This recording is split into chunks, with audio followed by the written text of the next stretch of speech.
guys. Assalamualaikum guys. First time Saudi Arab. আজকে 5 বছর 6 বছর ধরে আছি। কখনো ফ্রেশ ফুল আর বড়ই কখনো খাই নাই। তো আজকে আমরা বড়ই খাবো, দা লাইফ দা ফ্রেশ গাছের থেকে পেড়ে আপনাদের সাথে এটা শেয়ার করতেছি। সো ফিলিংসটা বোঝাইতে পারবো না। সো সেই গ্রামে আমরা ছিলাম, সেই ফিলিংসটা চলে আসছে। এই যে বড়ই গাছ, মোটামোটা বড়ই আছে।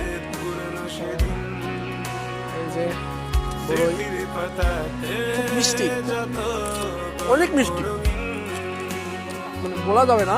সেই সব সেই সব সেই এই যে গাছের বড়ই, আমাদের কোম্পানি মাজরা এটা। তো আমরা মাজরায় আসছি, বুঝতে পারছেন। আজকে মানে সকালে একটু ঘুরতে আর কি। অনেক টেস্ট, মানে অমাইক। এই যে আমাদের বড় ভাই এসে একটা গাড়ি নিয়ে, হাই হাই না আমি ভিডিও করতেছি আর কি। একটা পুরি দেশ না